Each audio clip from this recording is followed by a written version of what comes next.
nos explica Adam Smith que surgía la actividad bancaria en términos no solo de ser reservas de valor, ¿no? Que eso los bancos ya existían de hacía mucho, cientos de años atrás, o de financiar algún tipo de proyecto, que también ya se venía haciendo, sino surge todo el tema de el crédito a gran escala, ¿no? Los bancos como generadores de crédito en las economías.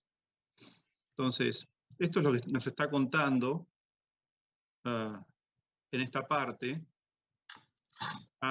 Los bancos, por un lado, obviamente va a tener un negocio que tiene que ver con la reserva o custodia de valores, pero unido a este negocio, porque esa reserva custodia de valores van a ser justamente todas las reservas que el banco va a necesitar para poder desarrollar su otro negocio, es el del crédito, ¿no? Reserva, custodia de valores y crédito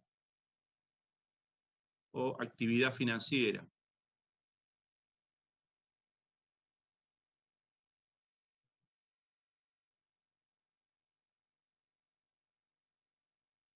Entonces, para estas dos partes, lo que va a hacer es, básicamente, va a mantener ciertas reservas, perdónenme, va a mantener ciertas reservas líquidas,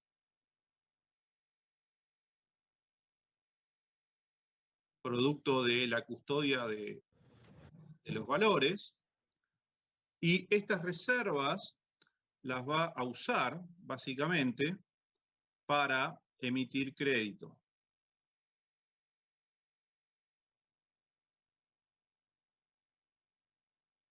¿Okay?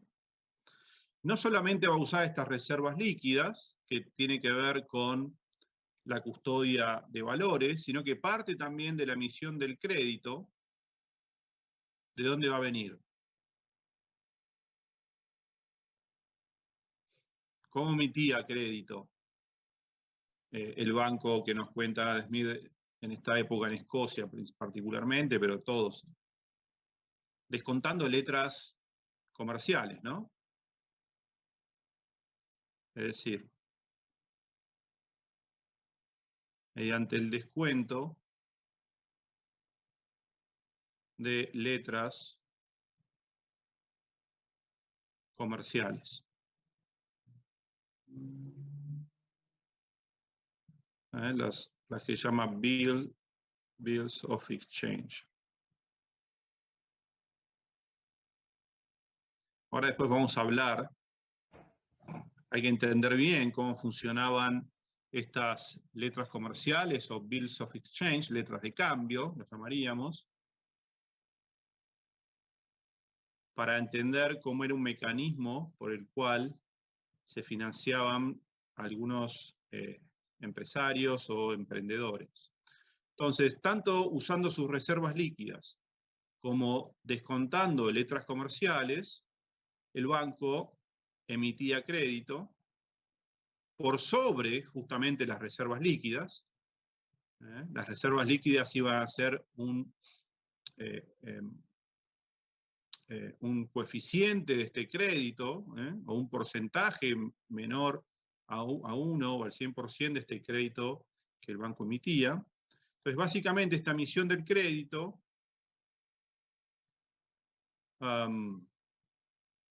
lo que hacía era dar, esto tenía dos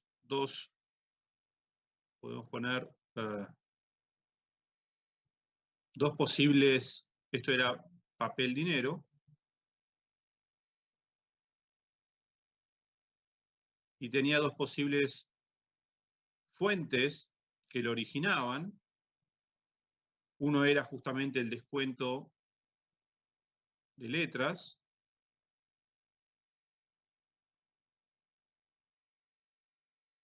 ¿Y otro cuál era?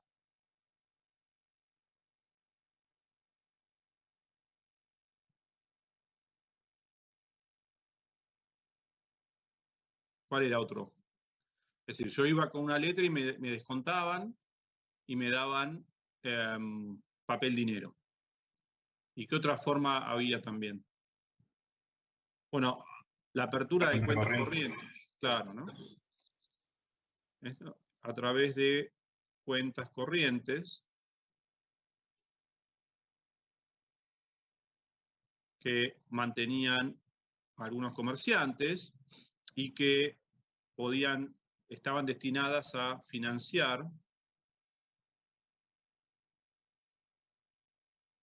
el capital de trabajo, básicamente.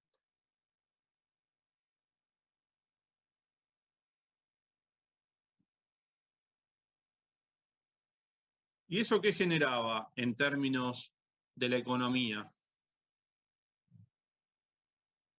¿Qué ventaja generaba? Que nos cuenta Adam Smith, que es un poco la utilidad social o el beneficio social que genera un banco, un sistema bancario, cuando está bien administrado.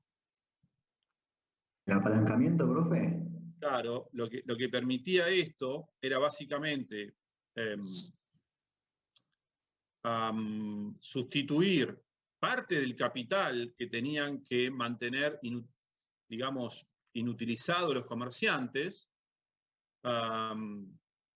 ¿Por qué? Porque los comerciantes tenían que tener cierto capital inutilizado o, digamos, en términos líquidos. ¿Por qué? Porque para administrar todos sus pagos, ¿no?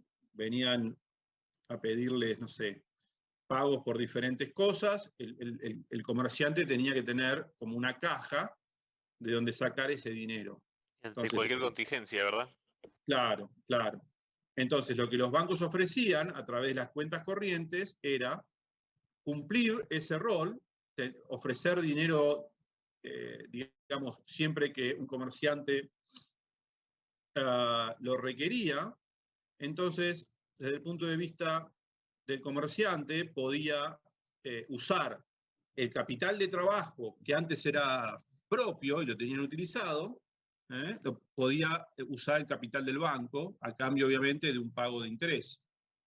Entonces, esta facilidad de financiar capital de trabajo liberaba o libera capital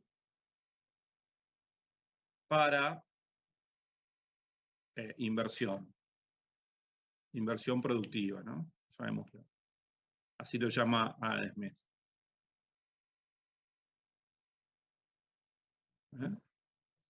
¿Por qué? Porque ya no hacía falta tener inutilizado o inmovilizado capital, porque ahora el banco te prestaba cuando vos necesitabas.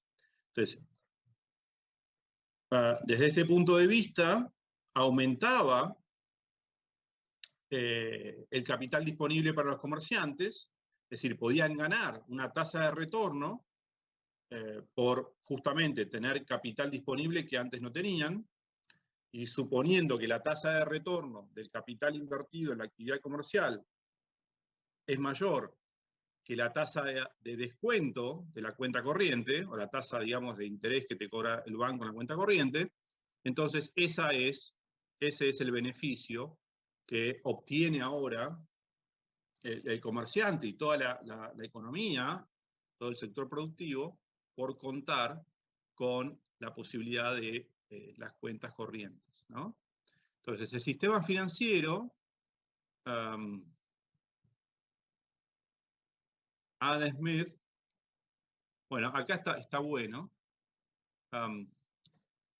El sistema monetario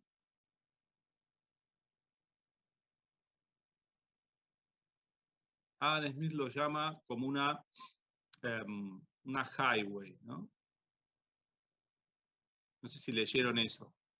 Es como una, no sé, llamémoslo ruta o camino, por el cual se circula toda la producción.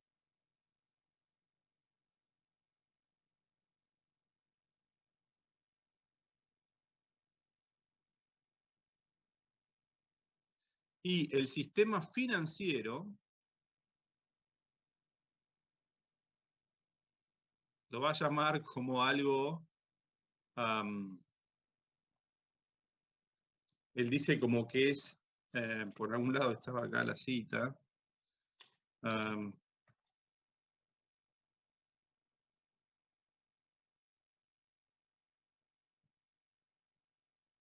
dice que es como una vía aérea, ¿sí?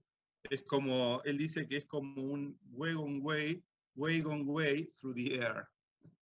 Dice que es como un tren, vamos a llamarlo así, es como un tren aéreo, ¿no? Está buena la...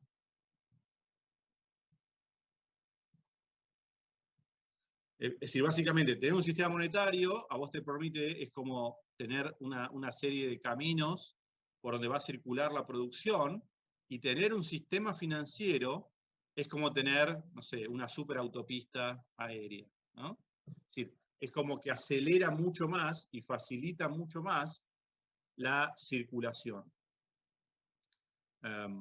Entonces, los bancos, de esta manera, generan un beneficio social producto de permitir que parte del capital que estaba destinado, que estaba inutilizado, se libere. Entonces, de esta manera, se permite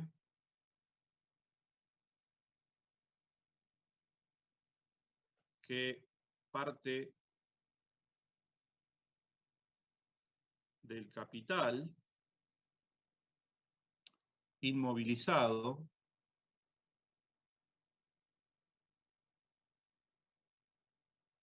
se libere para actividades productivas, ¿no? Para producir. Esto es lo que permiten los bancos desde el punto de vista del beneficio social.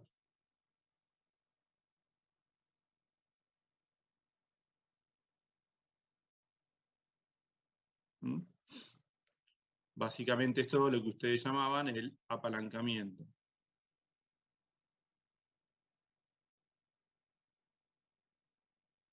Ahora, este apalancamiento, ¿qué nos va a decir Adam Smith? ¿Es algo, digamos, que no tiene ningún problema o que puede llegar a tener algún problema? ¿Quién me quiere contar un poco cuál es el riesgo de todo esto? Es decir, por un lado tenemos beneficios, ¿no? Pero por otro lado tenemos riesgos. Entonces vamos a grabar esto. Bueno, lo podemos poner acá. Sí, acá tenemos beneficio social, pero también tenemos riesgos.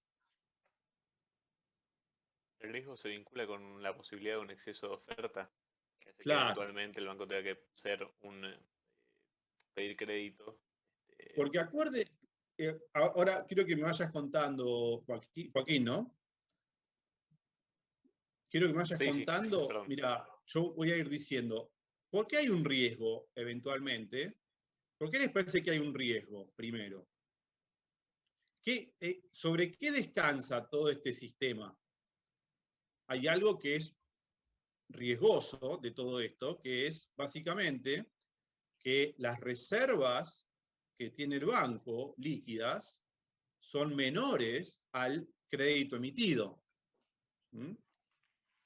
Es como que el banco creó crédito o creó papel dinero de la nada, de la confianza o de la buena administración que confía en que va a ser, de las reservas líquidas. Pero si todo el mundo fuera a buscar o a cambiar este papel dinero por oro, las reservas líquidas son oro, ¿no?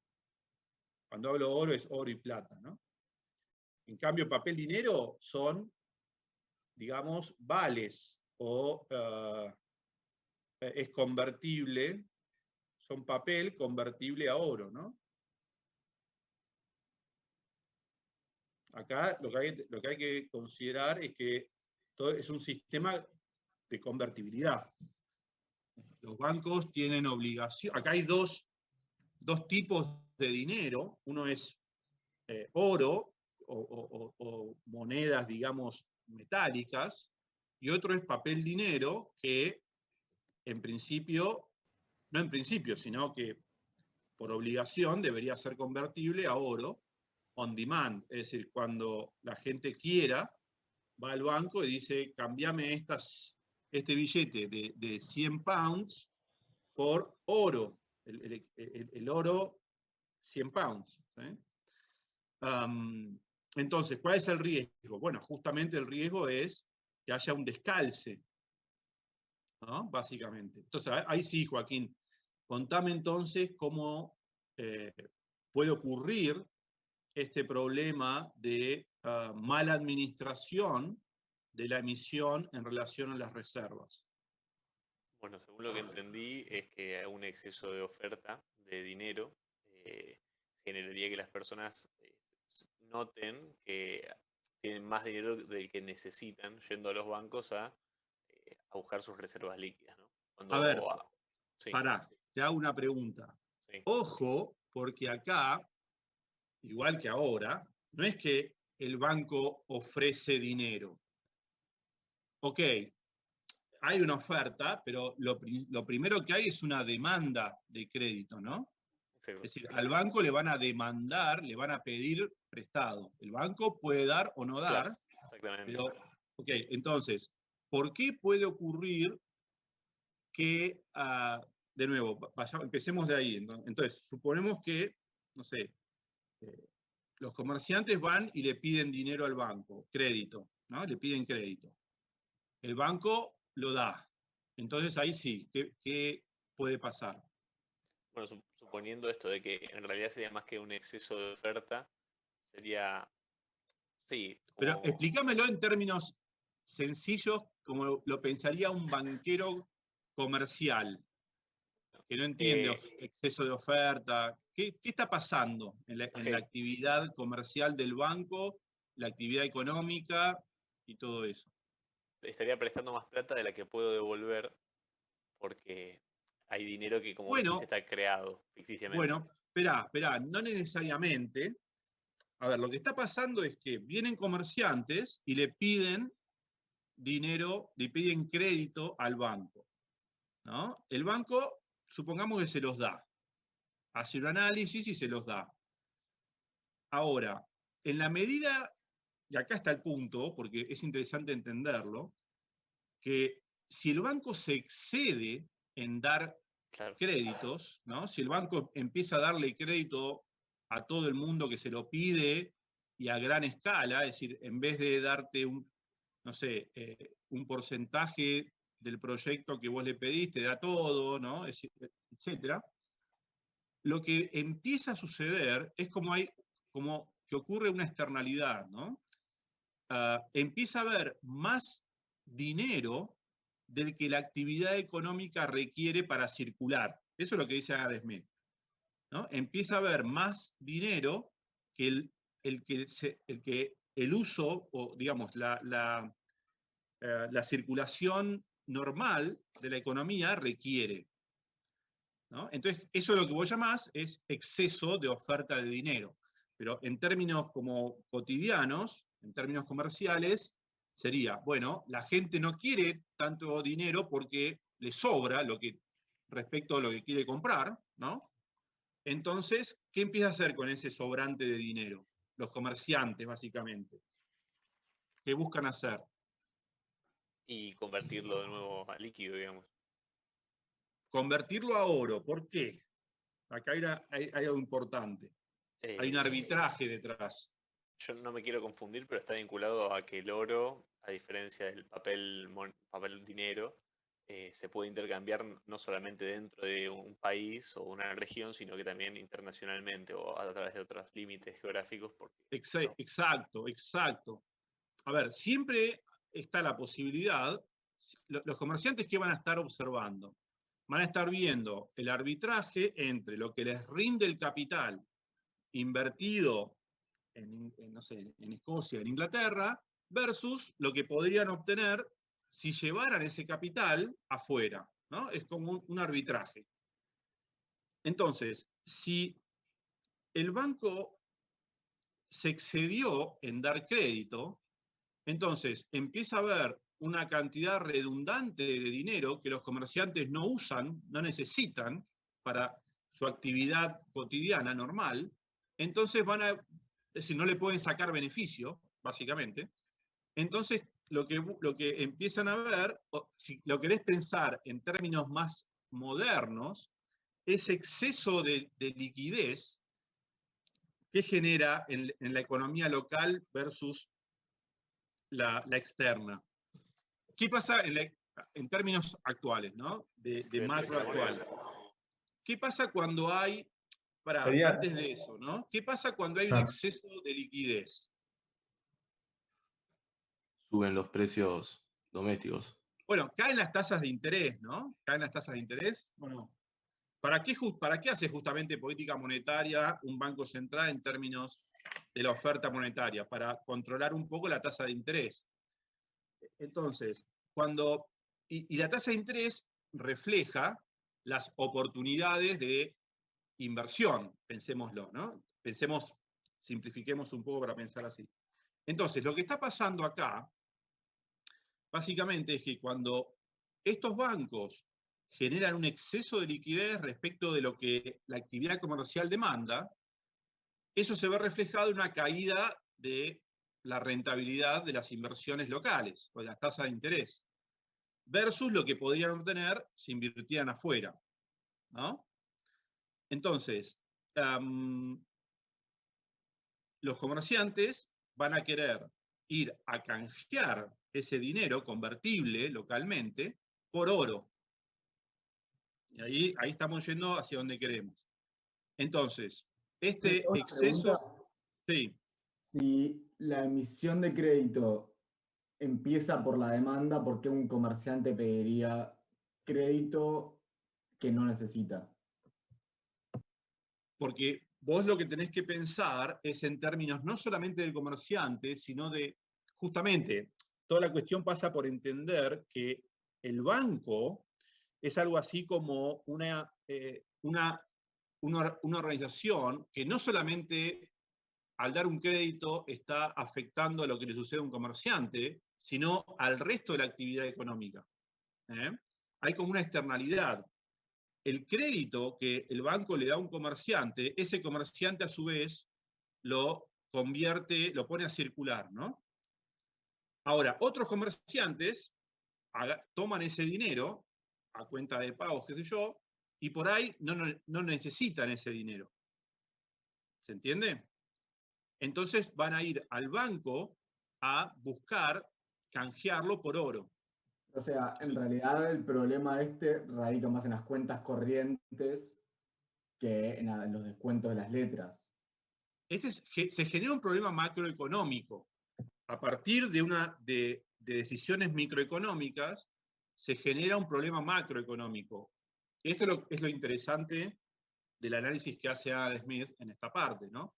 Porque cuando los bancos se exceden en dar crédito a muchos comerciantes, eso genera como un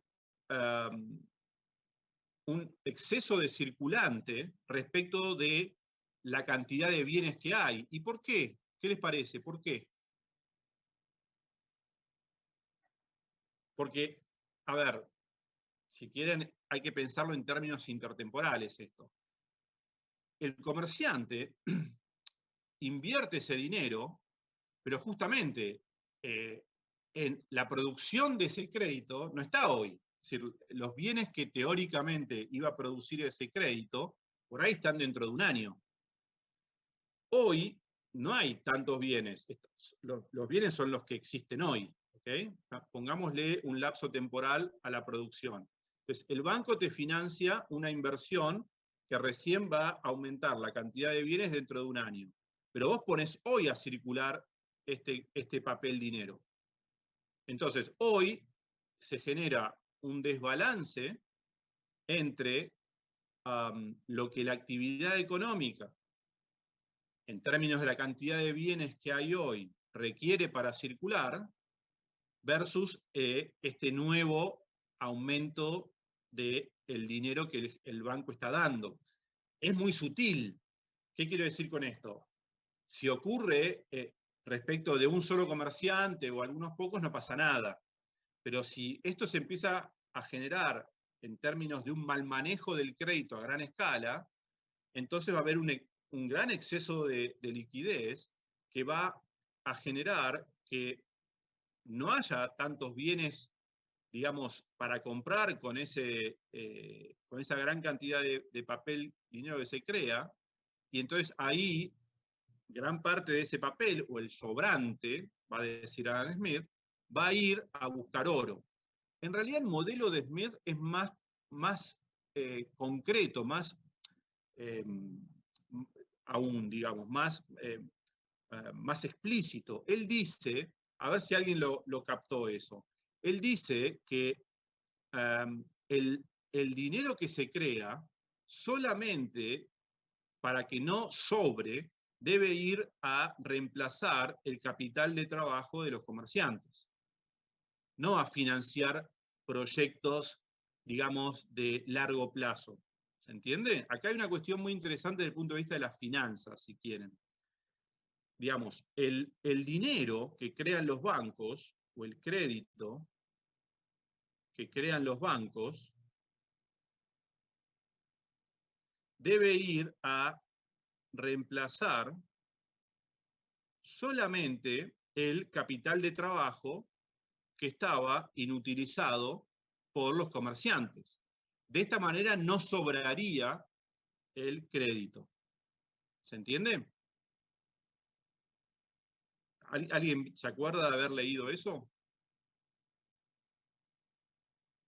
Es decir, entonces lo que genera el aumento de este crédito es sustituir el capital de trabajo que los comerciantes tenían antes con este crédito, con papel, básicamente. Entonces, se libera este capital para invertir. Y este crédito, este dinero creado, no rebalsa, no está en exceso respecto de la cantidad de dinero que había antes, ¿no? Porque este capital de trabajo estaba en la forma de moneda metálica antes. Ahora va a estar en la forma de moneda papel, pero va a ser la misma relación entre moneda y bienes que había antes, ¿no? Lo que es importante acá es básicamente la relación moneda sobre bienes.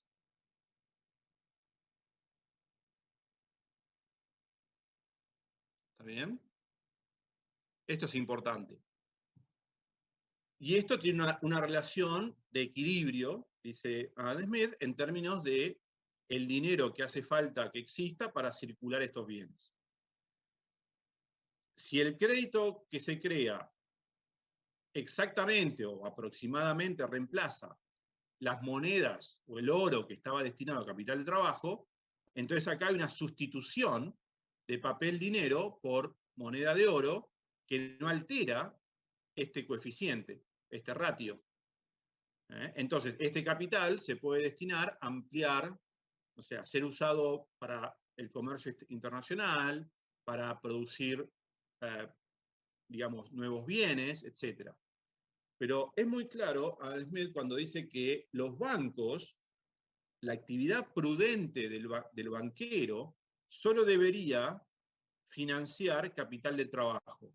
No debería financiar inversiones productivas. Es decir, no debería financiar no debería financiar el capital de las empresas, el capital fijo.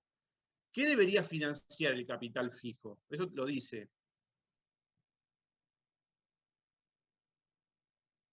¿Ustedes cursaron finanzas corporativas o algo de eso? ¿O a una materia de finanzas? No, en economía No. casi no tenemos. Cálculo. Bueno, ¿cómo es la forma típica? Y acá hay un montón de cuestiones que tienen que ver con esquemas de incentivos, etcétera. ¿Cuál es la forma óptima de financiar una empresa? El largo plazo de la empresa, el capital de la empresa.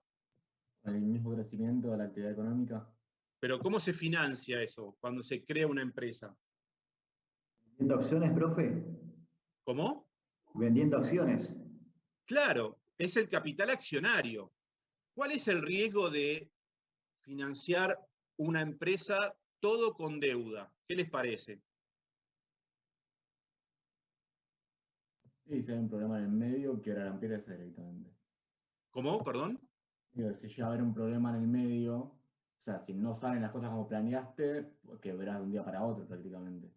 Claro, pero básicamente no estás poniendo capital tuyo. Si vos, imagínense que vos podés financiar una empresa 100% con deuda bancaria y no te piden ninguna garantía extra, ¿no? Bueno, vos Hay un tenés cero problema de incentivo, incentivos ahí. Hay claro, un tenés problema de cero incentivos. incentivo como empresario a que te vaya bien en la empresa. Porque si te va mal, o en todo caso, ok, lo podríamos decir de otra manera, tenés mucho incentivo a tomar mucho riesgo en la empresa, porque ganás con todo el upside de la empresa y no perdés si a la empresa le va mal, ¿ok? Porque si a la empresa le va mal, el que pierde es el banco, no vos. Entonces, hay una cuestión de incentivos por lo cual nunca, nunca se podría prestar, o nunca se debería prestar, a una empresa demasiado en términos de deuda. La empresa tiene que financiarse básicamente con capital propio o de terceros en términos de integración de capital, ¿sí? O de alguna deuda con terceros, no con el banco. Y eso lo dice muy claro Adam Smith. El tipo realmente entiende mucho de finanzas, y en estos capítulos lo muestra. Es decir, entiende realmente una cabeza impresionante, ¿no? Porque estaba en todos los temas. Y entiende muy bien el problema financiero de incentivos que hay en el financiamiento de las empresas, en las finanzas corporativas. Y eso hasta el día de hoy se sigue estudiando. Ustedes agarran cualquier libro de finanzas corporativas, el primer capítulo es este, ¿no? El problema de incentivos que existe entre, o a raíz del financiamiento de la empresa. Entonces, la deuda tiene que ser baja en relación al capital propio. Si no, ya les digo, el empresario tiene incentivos a tomar mucho riesgo, porque en todo caso, si le va mal, no pierde tanto capital propio, y si le va bien, bueno, gana muchísimo en relación a su capital. Es el problema del apalancamiento, ¿no? Entonces, profe, una pregunta. ¿Estás de alguna forma como limitando el crecimiento o no? ¿O limitando la innovación en algún punto? No, todo lo contrario. ¿Por qué? Porque si los bancos dieran mucho crédito, justamente los empresarios tomarían ese crédito para hacer proyectos demasiado riesgosos y pondrían en crisis todo el sistema financiero y económico. Y eso lo cuenta ahí cuando explica cómo se generan las crisis por exceso de crédito. Lo que se necesita es un sistema financiero que sea prudente, porque un sistema financiero cuando se excede en el crédito está como generando una crisis. Está bien, vos podés tener un boom de unos pocos años, pero después vas a tener una crisis que te va a romper todo, ¿sí? Bueno, fue el caso de la subprime en 2008-2009, fue un caso Bueno, muy, y es muy el paradigmático. caso del banco escocés que cuenta a Adam Smith en La riqueza de las naciones, el banco de Ayr. ¿Sí? Un banco escocés que dio muchísimo crédito y generó un exceso de liquidez tan grande que constantemente financió proyectos que no debería haber financiado, básicamente. Eso es lo que nos dice. Fue muy dispendioso en dar créditos. ¿Por qué? Y acá esto es buenísimo, cómo es el manejo de la economía política que percibe Adam Smith. Los comerciantes, él dice, se quejan de que el crédito es caro o es poco. Entonces, hacen lobby para que los bancos, o a través del gobierno, hacen lobby para que el gobierno presione a los bancos para que den más crédito, ¿no? Entonces, de esa manera, lo que y él dice, incluso es el razonamiento que me decías vos recién, él dice, los comerciantes argumentan que para que el país prospere y se generen más inversiones, es necesario que aumente el crédito, ¿no? Que le subsidien el crédito a los comerciantes. Pero Smith se pone a ver cuál sería el problema de un exceso de ese crédito que en realidad va a generar, ¿no? o malos incentivos a la asignación del crédito. Porque si el crédito es muy barato o está subsidiado o básicamente financia en exceso de lo que debería financiar respecto del capital propio, los comerciantes tienen incentivos en invertirlo en actividades muy riesgosas, ¿no? Y él cuenta todo eso. ¿No había pasado lo de acá con la crisis de 1890, algo parecido? Bueno, hubo muchas crisis. Cada crisis puede haber sido originada, ¿no? Por un exceso de crédito, claramente, porque cuando hay un exceso de crédito, tienden a generarse burbujas, ¿no? Aumenta mucho el precio de activos, o se hacen proyectos que son más riesgosos que los habituales, es decir, tienen más retorno, pero ese retorno mayor está explicado quizá porque es más riesgoso, o tiene por ahí horizontes de repago mucho más largos. Entonces, ante el primer síntoma de desconfianza, todo esto colapsa como un castillo de cartas, dirían, ¿no? ¿Por qué colapsa? A ver, ¿qué me explica por qué colapsa todo este sistema? Ante un pequeño síntoma de desconfianza. Todos van a pedir cambiar el papel por el oro al mismo tiempo y Claro, lo tiene. claro. Cuando los depositantes o cualquiera que tenga papel dinero empieza a percibir que algo puede fallar en términos económicos de los proyectos que están haciendo, etcétera, va a decir, bueno, yo sé que si todos tenemos desconfianza, todos vamos a ir juntos a buscar convertir nuestro dinero en oro, y sabemos que no existen las reservas para eso, ¿no? Entonces, se genera una corrida. Se genera una corrida. Y se dispara la tasa, ¿no, profe? Exacto, a ver, ¿cómo es eso?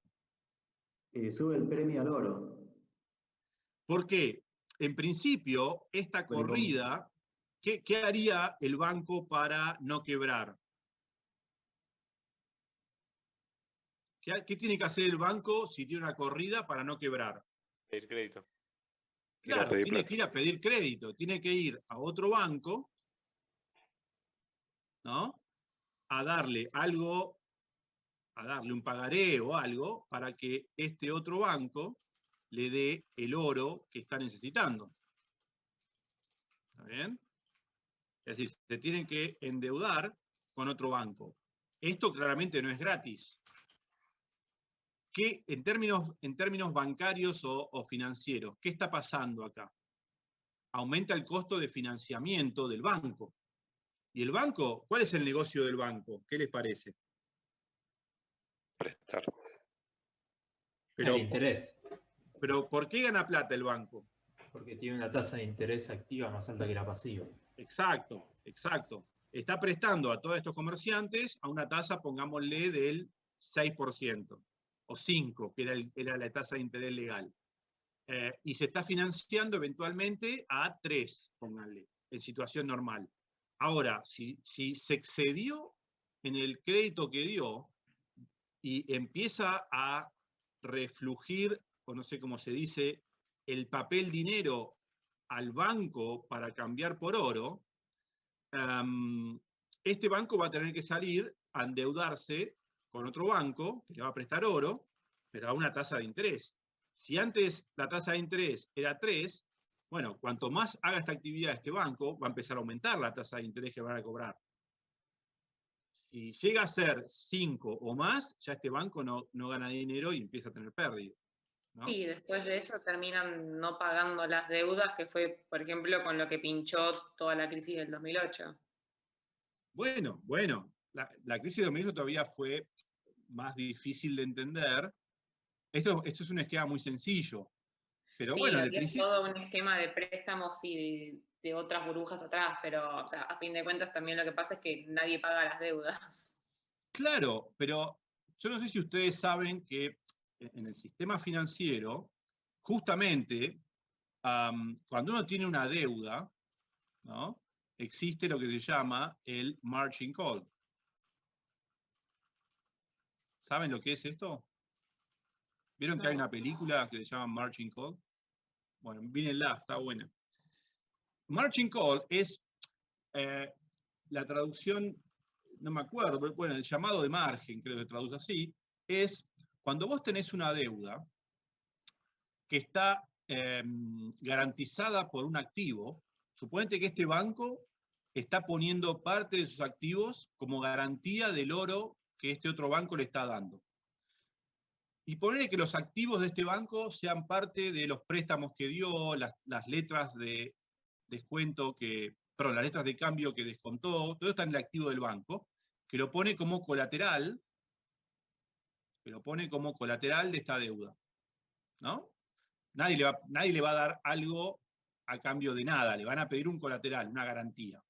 Entonces, este banco le va a prestar tanto oro a una tasa de interés y se va a quedar con un colateral, que es una garantía por si este banco no paga el capital de la deuda.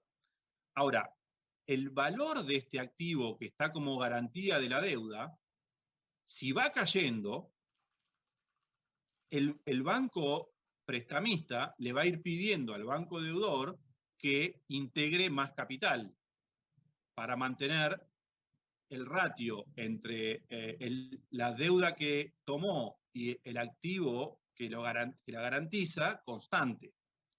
Eso se llama margin call, en finanzas.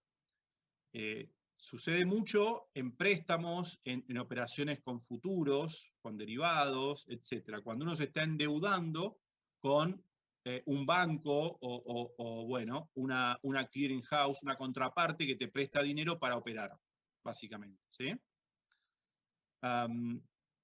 Entonces, cuando a vos te hacen un margin call, porque tu colateral que pusiste como garantía está bajando de precio, está bajando de valor en el mercado, vos tenés dos alternativas. O aumentás le das más garantía al banco que te prestó con nuevos activos, o no le decís, bueno, mira, no te puedo dar más. ¿Y qué hace el banco emisor? El banco que le prestó plata. ¿Qué les parece que va a hacer? Se mata. El banco ejecuta la garantía, básicamente. Estos activos que están garantizando el préstamo, va y los vende en el mercado y con eso se cobra el préstamo, o lo que pueda. Cuando las crisis son muy fuertes, lo que sucede es que cae mucho de valor este activo, y cuando los bancos salen a rematar estos activos para cobrarse la deuda, hacen caer más todavía el valor de los activos. Eso fue lo que pasó en la crisis del 2008. Había grandes bancos de inversión muy apalancados con bancos que le prestaron plata para operar activos riesgosos, en particular estos asset-backed securities, lo que eran los instrumentos estructurados, digamos, de deuda hipotecaria, que tradeaban en los mercados. Eso empezó a caer de precio porque los propietarios de gran parte de esas hipotecas dejaban de pagar. Entonces, nadie quería estas hipotecas porque eran muy riesgosas. Entonces empezaron a bajar de precio. También empezaron a bajar de precio las propiedades que estaban garantizando estos activos colaterales. Entonces los bancos que habían prestado el dinero a los fondos empezaron a ejecutar estas garantías vendiendo todos estos activos en el mercado, lo que hizo que cayera más todavía el precio de todos esos activos. Y bueno, y así es como se va toda la lona, salvo que ¿qué pase? A ver, ¿cómo se resuelve todo este problema de corrida generalizada en el mercado? ¿Qué les parece?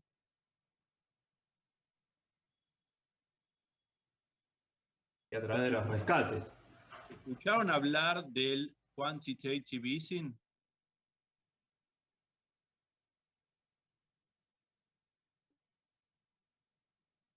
¿Me escucharon hablar de esto? ¿En macro?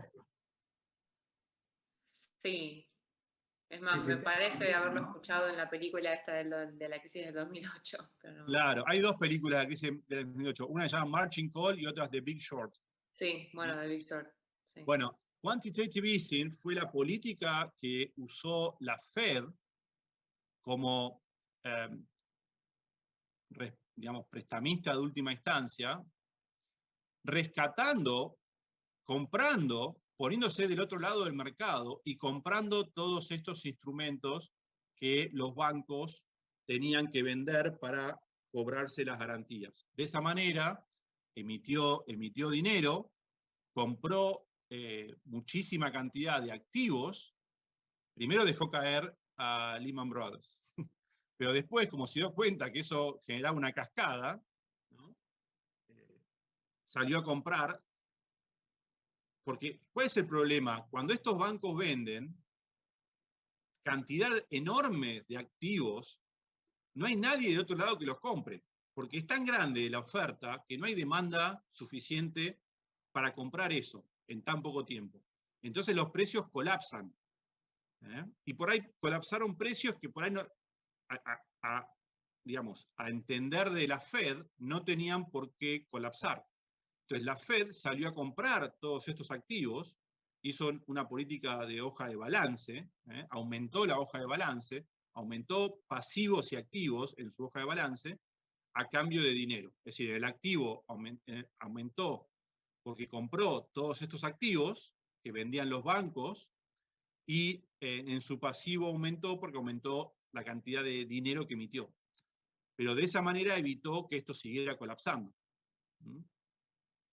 Es muy interesante cómo funciona digamos, el equilibrio macrofinanciero a escala planetaria.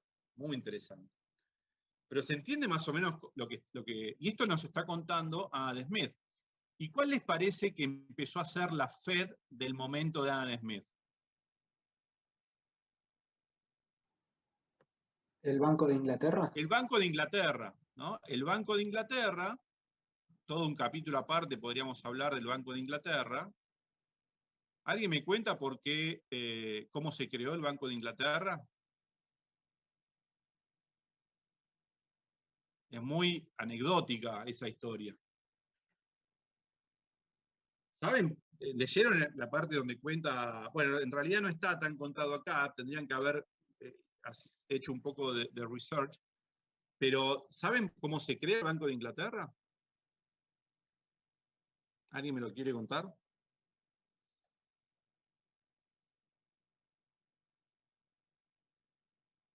No, profe, no me acuerdo de esa parte del texto. Bueno, lo vamos a ver Un banco cuando veamos el privado, paper pero de no más North. que eso. ¿Cómo? Sé que era un banco privado antes de ser un banco estatal, pero no más que eso. En realidad se crea para financiar la Revolución Gloriosa, un cambio monárquico que se dio en Inglaterra, se crea en 1694 el banco, para financiar al nuevo gobierno inglés, que surgió de la Revolución Gloriosa. ¿Y cómo lo financió? En realidad se genera un acto del Parlamento por el cual se permite que un charter, un grupo de inversores, se constituyan en un banco nacional que va a tener cierto monopolio en algunas actividades, más que nada en la intermediación financiera con la corona y con el tesoro de la corona. Entonces el Banco de Inglaterra le adelantó, ¿cuánto le adelantó? A ver si leyeron. ¿Cuánta plata le adelantó a la corona? Para que pueda financiarse. 90 millones puede ser. Me parece que un poco más. Me acuerdo de haber leído, pero no me acuerdo el número. Ya te digo. Por ahí está más atrás.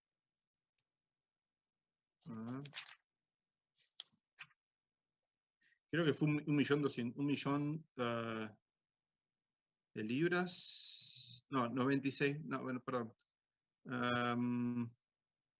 No, 1.200.000. 1.200.000 libras. 1.200.000 libras. Imagínense que era una cifra monstruosa. Es decir, estos banqueros o familias que tenían mucho dinero le dieron a la corona, a este nuevo gobierno que había emergido de la Revolución Gloriosa, le dieron 1.200.000 libras para que pueda financiarse, para que pueda operar. A cambio se lo dieron como préstamo, obviamente, a cambio de permitir constituirse como el Banco de Inglaterra, que iba a tener el monopolio de financiar al Tesoro, a cambio de una anualidad, dice Adam Smith. Yo no sé si, él dice annuity, no sé si era una perpetuidad, habría que ver cuándo vencía, porque de ese vencimiento Adam Smith calcula que la tasa a la que le prestó fue del 8% anual, que era una tasa como que el doble de la tasa digamos, de mercado. Y él dice que eso era justamente la desconfianza que se tenía en este nuevo gobierno. Es decir, había un riesgo país, diríamos hoy, enorme. Entonces, la tasa que le cobraron estos banqueros a la corona fue realmente muy alta. Si hubiese sido una perpetuidad, la tasa era del 12%, no del 8%. Pero bueno, acá Adam Smith no habla de perpetuidad, habla de una anualidad. Habría que ver por cuántos años era y cómo calcula esta tasa del 8%. Después voy a buscar a ver si encuentro los números exactos. Pero digo, una tasa para la época muy, muy alta. Y ahí dice lo que es interesante, es que eso era lo que generaba de desconfianza este nuevo gobierno. Entonces, el Banco de Inglaterra lo que empieza a cumplir los roles, básicamente, de financiar al Tesoro, y eso es algo muy importante, que en la próxima clase lo vamos a ver como una de las innovaciones en términos de gobernanza macrofiscal. Muy importante, como es la estabilidad. Digamos, todo esto genera estabilidad macroeconómica, que no es poca cosa, son las bases para que se pueda pensar después en el crecimiento, en el desarrollo normal de los negocios. Vamos a ver que Francia no logró esto y eso tuvo consecuencias reales, digamos, ¿no? Bueno, de esta manera Inglaterra empieza a inventar o a construirse estas instituciones de gobernanza, organizaciones que empiezan a permitir el buen funcionamiento del crédito, de los impuestos, porque acuérdense que esto lo vimos mucho la clase pasada. Hay un ciclo económico que en esa época podía estar choqueado, digamos, por guerras, etcétera, de financiamiento del sector público. Entonces, imagínense, imagínense que fuera el gasto, ¿no? O el requerimiento de gasto. Si cada vez que el gobierno entra en guerra tiene que subir muchísimo los impuestos, bueno, eso genera un caos a nivel productivo, porque ahoga completamente la actividad económica. Entonces, cuando el gobierno tiene... Esto está bien explicado en el capítulo sobre el crédito público, que también había que leer para hoy. Entonces, cuando el gobierno aumenta sus necesidades de gastos, por ejemplo, una guerra, la forma de financiar esto es con deuda. La forma óptima de financiar esto es con deuda. Entonces, no hay aumento de impuestos si el gobierno se puede financiar con deuda, si tiene un mercado de crédito, ¿sí?, bien organizado. Si cuando tienen aumento de requerimiento de gasto va a aumentar impuestos, ahoga la actividad económica. Entonces, en el capítulo sobre la deuda, está sobre el crédito público, es muy interesante porque cuenta justamente todo eso. Cómo Inglaterra empieza a lograr que el funcionamiento del gobierno y del ciclo del gasto no altere demasiado o minimice el impacto sobre la actividad económica. Entonces, esto es básicamente lo que llamaríamos hoy una política, por lo menos que no es procíclica. Quizá no se conocía en esa época la noción de contraciclicalidad. Eso es más keynesiano. Lo que hubiera hecho un gobierno prudente en esta época sería, cuando aumenta su necesidad de gasto porque hay una guerra, pide prestado. Y cuando tenés y cuando tenés una crisis económica, bueno, por lo menos no te aumenta los impuestos. Quizá no es que aumenta el gasto, no es que, ¿no? Pero bueno, no te aumenta los impuestos, que eso era algo importante. Ahí también Smith hace el problema de la temporalidad, porque como dice, cuando hay guerra las necesidades son urgentes y los impuestos se cobran durante todo un año. Entonces, si yo tuviera que aumentar los ingresos de tal manera de cubrir las necesidades de la guerra, tendría que prácticamente confiscar. Y no sé si viste una parte que yo la verdad que no lo tenía, había leído hace mucho ese capítulo y medio por arriba, porque el tema es cuando lees a Adam Smith, salvo los primeros capítulos que son muy divertidos, después, viste, este capítulo del sistema monetario me parece súper entretenido, pero hay algunos que se pueden poner un poquito más densos, pero tiene joyas en el medio que encontrás. Y hay que ver, porque ¿vieron la equivalencia ricardiana que se le atribuye a Ricardo? Bueno, Smith en este capítulo la cuenta. Él dice que cuando vos aumentás la deuda, vos la vas a pagar después con futuros aumentos de impuestos. Básicamente eso es la equivalencia ricardiana. ¿Sí? Básicamente eso. Vos tenés un equilibrio fiscal intertemporal que tenés que cumplir. Es una restricción presupuestaria intertemporal. Ricardo eso lo planteó en un artículo, pero de 1815 o 20, mucho después. En el capítulo sobre el crédito público, Adam Smith expresa la equivalencia ricardiana. Entonces habría que, por ahí, ver si hay una referencia a eso, pues si no habría que llamarla no equivalencia ricardiana, sino equivalencia smithiana. En el final del capítulo sí apareció algo que me resultó bastante llamativo cuando fui a ver cuándo se había publicado esto, que es anterior inmediatamente a la Revolución Norteamericana. Claro. Que Smith hace ya empieza a plantear políticamente la necesidad de recaudar fiscalmente en las colonias. Y después porque venían de la Guerra de los 7 años en Norteamérica, y una de las causas detonantes, digamos, de la Revolución Norteamericana es la ley del impuesto al sello, que supuestamente era para financiar la defensa de las colonias y la defensa del Imperio Británico en las colonias y demás. Y ahí es como donde se termina de cerrar el círculo del sistema financiero, las políticas fiscales y la estabilidad política y militar del Imperio Británico. Eso totalmente. Si tuviéramos más tiempo y nos pudiéramos dedicar más a fondo a toda esta época, es importantísimo el rol que empieza a tener los Estados Unidos en términos de cómo justamente, ¿no? se rebelan contra la política tributaria de la metrópoli, de Inglaterra, y bueno, se arma un lío bárbaro, ¿no? Porque en realidad, las constituciones que tenemos los países, digamos, que nacimos, ¿no? Relativamente hace poco, después como Estados Unidos, los países latinoamericanos, etc., son copias de la Constitución de Estados Unidos, que a su vez se inspiró mucho en la filosofía política francesa, ¿no?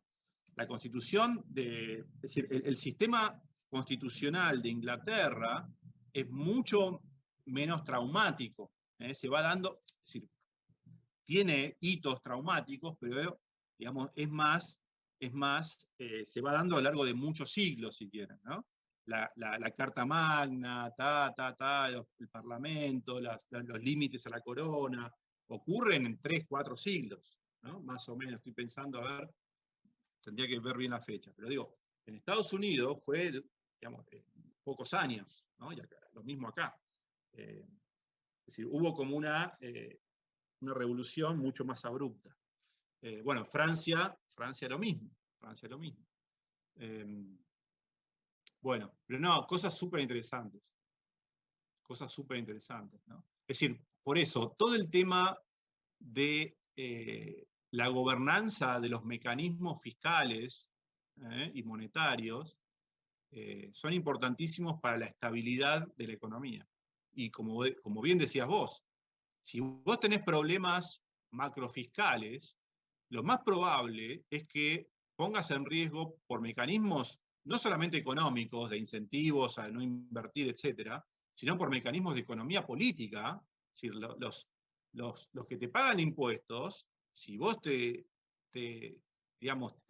zarpás con lo que le cobrás, te van a salir a protestar y a querer voltear, claramente. Entonces, empiezan a dar problemas políticos de inestabilidad política. No solamente problemas de inversión en todo caso, sino problemas de inestabilidad política. Sí, súper interesante, súper interesante. Por ahí después podría agregar para el año próximo el tema de las colonias y algún tipo de análisis de qué estaba pasando de este lado, ¿no? Habría que ver, habría que leer por ahí, habría que agregar a algún pensador norteamericano, y ya que estamos, Alberdi, ¿no? Algún pensador también que estuviera por estos lados. A ver ¿no? cómo planteaban los mecanismos de gobernanza de una república moderna y próspera. La idea es que fuera próspera. Que defendiera el derecho de propiedad, que no generara peligros de expropiación, etc. ¿no? Esos eran los ideales.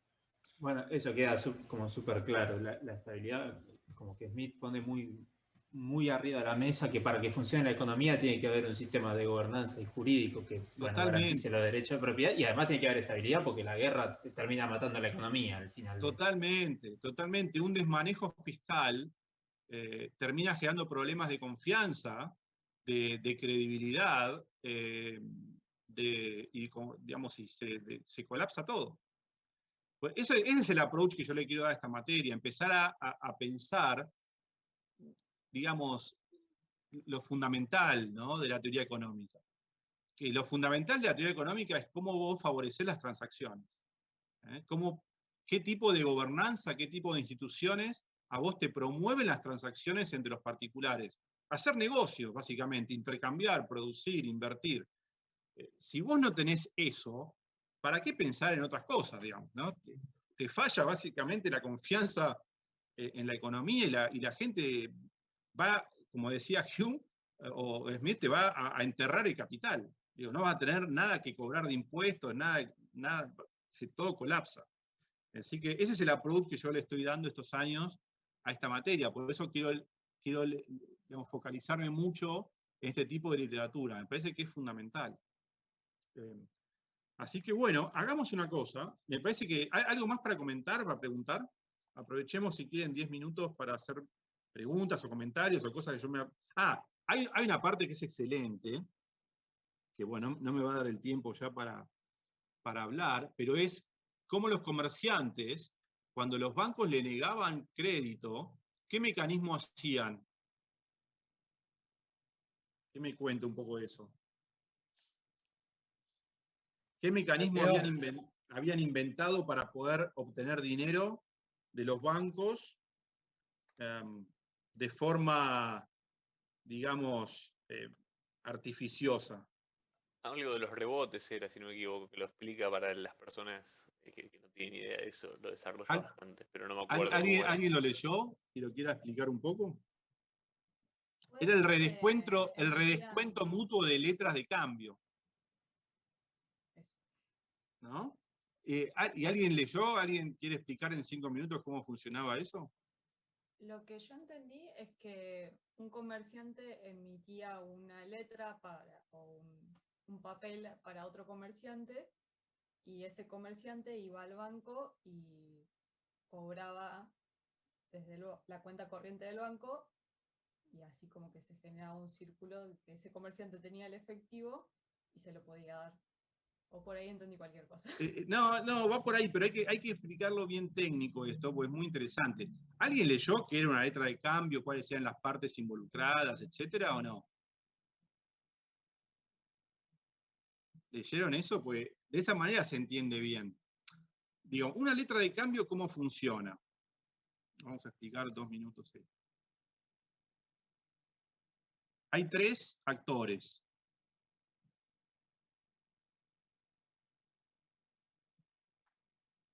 Una letra de cambio tiene 3 actores, un emisor, un drawer, un emisor de la letra, un receptor de la letra,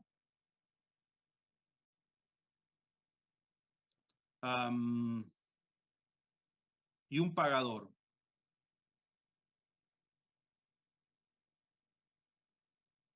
O algo así, digamos. Estoy haciendo una traducción libre un poco de los términos en inglés.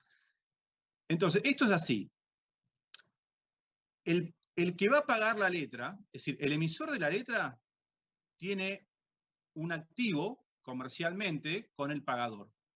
Es decir, el pagador le debe al emisor por alguna operación comercial, ¿no?, un pago. Entonces, pongámosle, vamos a hacer el caso típico. El emisor le dio mercadería, le vendió mercadería al, esto sería A, este sería B, y este sería C. Es decir, entonces, A, que es el emisor de la letra, es un comerciante, le dio mercadería a B. Entonces, B, desde el punto de vista de esta relación, tiene una deuda con A, ¿no? Tiene una deuda comercial con A.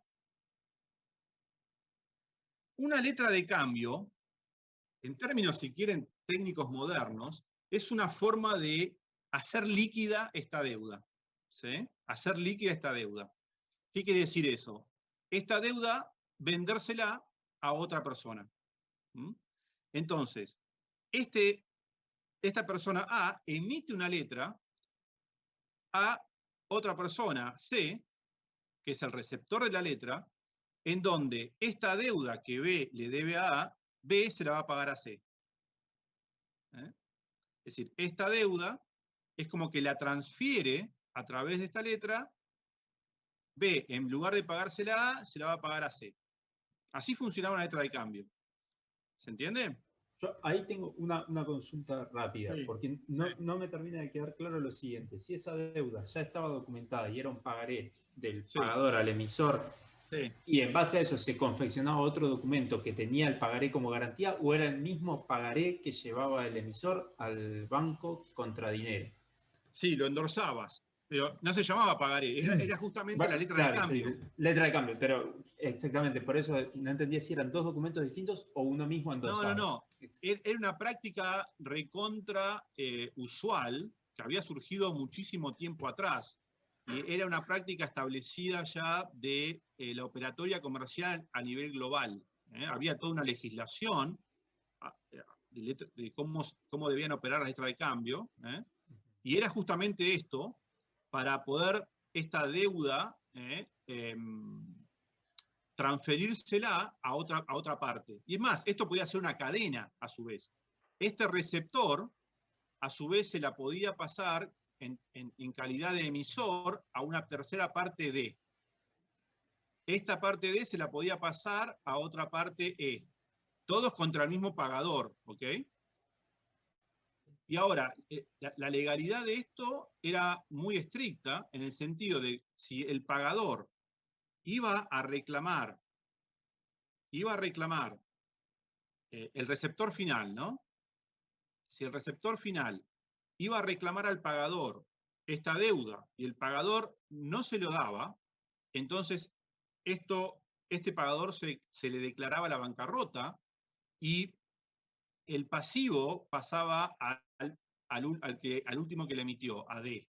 Si D no la pagaba, el pasivo pasaba a C. Si C no la pagaba, pasaba a A. Es decir, todos eran deudores solidarios de esta deuda. ¿Sí? Cuando vos la emitías, te convertías en un deudor solidario con los otros de esta deuda. Así funcionaba la letra de cambio. Funciona como un cheque diferido, ¿no? Sí, lo que pasa es que el cheque te lo emite el banco. La letra de cambio no necesariamente la emitían los bancos, era una práctica entre comerciantes. Pero sí.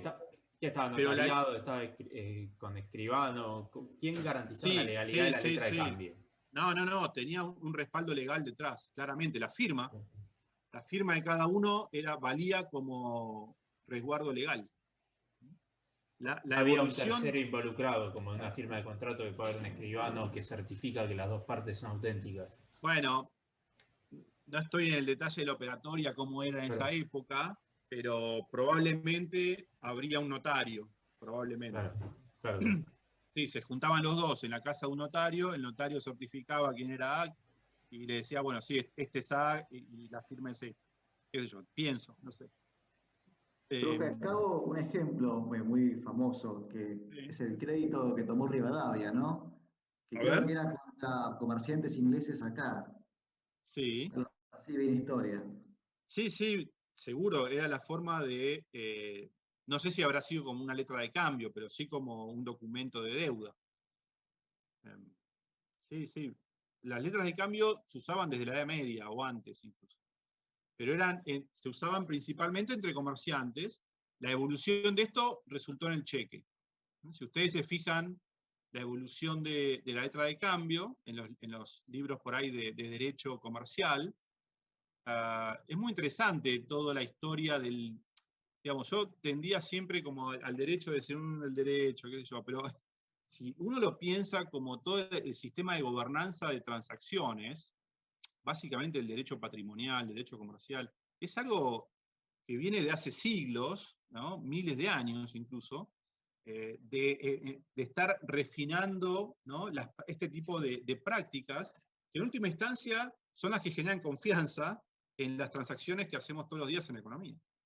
Si esto no existiera, vamos a ver un paper muy divertido, colapsaría todas las transacciones. ¿Se acuerdan cuando veíamos que una forma posible de sustentar un equilibrio de cooperación era cuando se repetían las interacciones entre dos personas?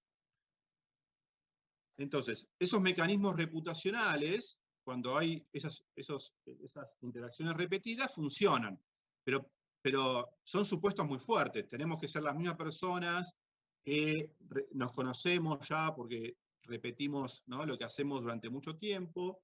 Entonces el castigo es dejar de cooperar y el costo para la parte que deja de cooperar es que pierde los beneficios futuros, etc. Pero se pueden sostener pocas interacciones con ese tipo de esquema de incentivos. La evolución de eso es que haya una parte que se especialice en ser árbitro y en documentar, en llevar un registro del comportamiento de las personas previamente. Es como una corte, si quieren. Entonces, de esa manera, ahora se expande las posibilidades de transaccionar, porque podemos transaccionar con gente que nunca conocimos antes, porque podemos ver si esas personas se comportaron mal o bien, o en todo caso hay un mecanismo de justicia que va a castigarlos si se comportan mal. Y de esa manera se amplían las posibilidades de cooperación y de intercambio. Bueno, todo ese sistema jurídico que se va desarrollando es lo que permite que el mundo transaccione como transacciona hoy. Si eso se rompe, o si empieza a haber cierta desconfianza, volvemos digamos, a la época de las cavernas, diría yo. Por eso es tan importante que esto funcione bien. Y si no está la tecnología blockchain, chivo para el jueves. Chivo para la charla del jueves. Ahora pasamos el aviso. que busca solventar ese problema también. Bueno, ok, pero está bien, hay una serie de contratos que uno puede hacer con esa tecnología, pero eso forma parte como un sistema de gobernanza, ¿no? La blockchain es un sistema de gobernanza descentralizado. Eso vamos a verlo el jueves. Bueno, entonces, esto es súper interesante. A mí me parece que es fundamental entender la evolución de estos y la importancia que tienen estos mecanismos de gobernanza, ¿no? Que pueden ser entre privados. La cuestión estatal viene mucho después, quizá. Pero empiezan a surgir mecanismos de gobernanza entre privados, entre gente que se da cuenta que si esto no existiera, no podrían cooperar entre sí, no podrían interactuar, no podrían dividir el trabajo, porque tiene que haber confianza mínima para poder hacer todo eso. Entonces, se empiezan a crear instrumentos que permitan generar la confianza necesaria. Eso, en última instancia, después va evolucionando hasta el Estado moderno, ¿no? Y quizá después siga evolucionando a mecanismos descentralizados, impersonales. Toda la teoría, esto es un campo que a mí me apasiona, no tengo realmente, si me pudiera dedicar, si tuviera 20 años menos y pudiera dedicarme a estudiar más, estudiaría diseño de mecanismos. Toda la teoría de diseño de contratos, de diseño de mecanismos, ustedes lo van a ver en Micro 2 o Micro 3, es una teoría que está pensando cómo diseñar mecanismos de interacción que permitan justamente obtener equilibrios de cooperación, que la gente se comporte como se tiene que comportar, estableciendo justamente premios y castigos para que eso ocurra. Eso, lo que estamos observando es que es cada vez más automatizado. Esos mecanismos son cada vez más despersonalizados, ¿no? Son protocolos que existen y que confiamos en que hacen bien su trabajo, y de esa manera todo funciona, ¿sí? Es algo que llevó siglos y siglos de evolución, ¿no? Pero bueno, eso es lo que permite el nivel de transacciones que estamos teniendo hoy en día. Si no, piensen, todo colapsa, es decir, no tenemos por qué siempre seguir evolucionando hacia cosas mejores. Llega a haber un problema a gran escala de confianza y colapsa todo, volvemos a la autosubsistencia en 3 días, digamos, ¿no? Hay una película muy, muy interesante que se llama La Carretera, The Road, no sé si la vieron. ¿Nadie vio The Road con este actor Viggo Mortensen?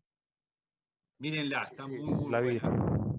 Está muy buena. Plantea un escenario también medio post-apocalíptico, hubo un colapso de la civilización, qué sé yo, por alguna guerra nuclear, y perdimos todo lo que es el mecanismo de gobernanza, ¿no? Y bueno, nada, imagínense lo que empieza a pasar. Empezamos a desconfiar de todos, la gente se empieza a comer entre sí porque cae toda la actividad productiva, nada, canibalismo. Bueno, es medio drástico eso, pero digo, nada, podemos ver experiencias de países o de sociedades que por un tiempo pierden esa confianza en la gobernanza y claramente vemos cómo colapsan. O sea que la teoría económica me parece que va mucho más por entender estos mecanismos que otras cosas. Perdónenme, es a donde estoy llegando después de años y años de pensar, ¿no?, como profesional de la economía. Cada vez creo que tiene mucha más importancia entender estos mecanismos de gobierno para hacer que las cosas prosperen, más que otras cosas. Más que la política de ciclo, de contracíclica, eso viene después quizá, y también forma parte de una gobernanza macroeconómica, como lo vamos a ver. Pero en última instancia está el tema de confianza en los derechos de propiedad, confianza en la justicia que te va a defender si hay una parte que rompe un contrato. Sin eso colapsamos, básicamente. Nadie produciría nada, nadie comerciaría nada, estaríamos encerrados en nuestras casas, bueno, qué sé yo.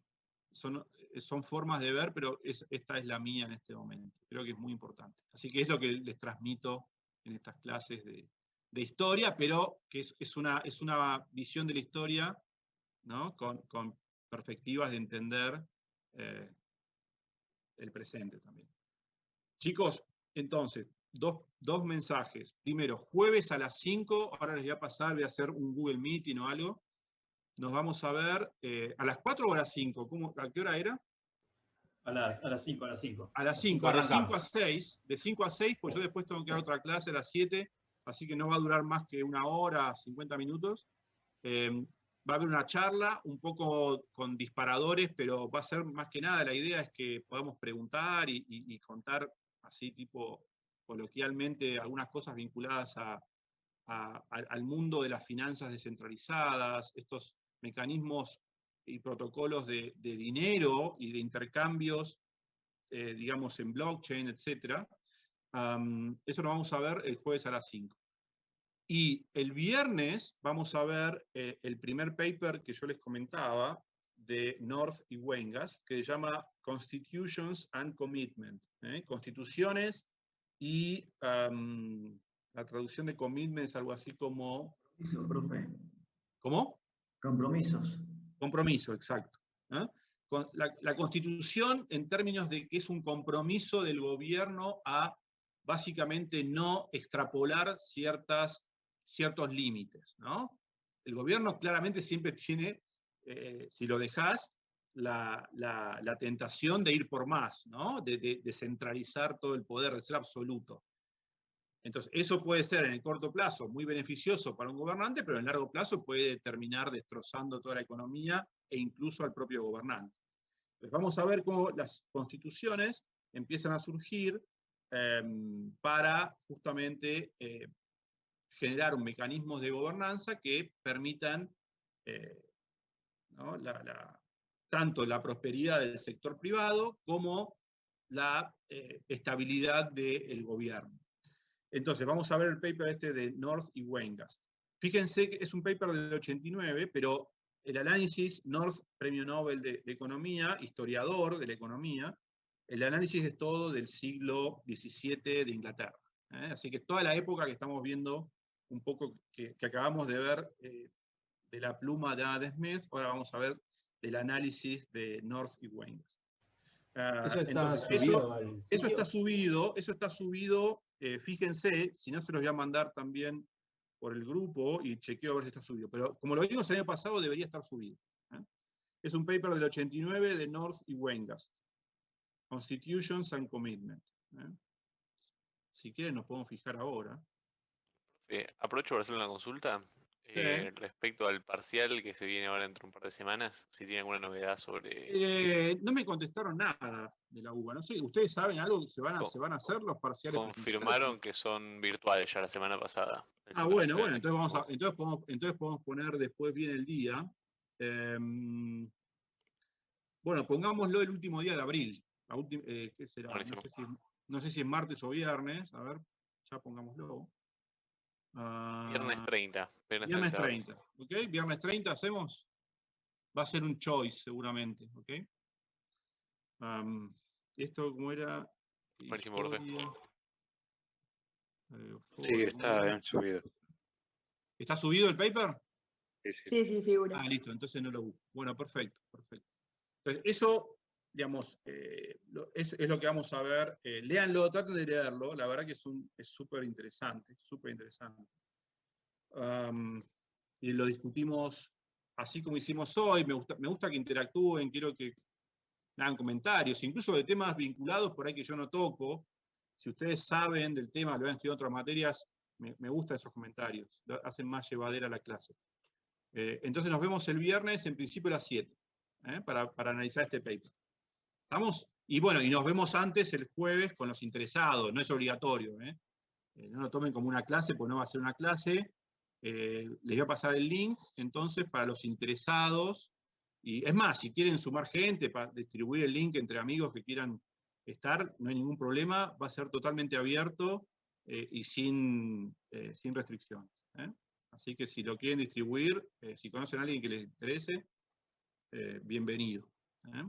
Y preparen preguntas, pues la idea es que haya disparadores para charlar. Bueno, chicos, nos vemos entonces el jueves o el viernes. Perfecto, ¿Okay? Gracias. Hasta luego. Gracias. Chao, profe. Chau. Manuel, muchas gracias. Gracias por los comentarios, los valoro, todos los que hacen.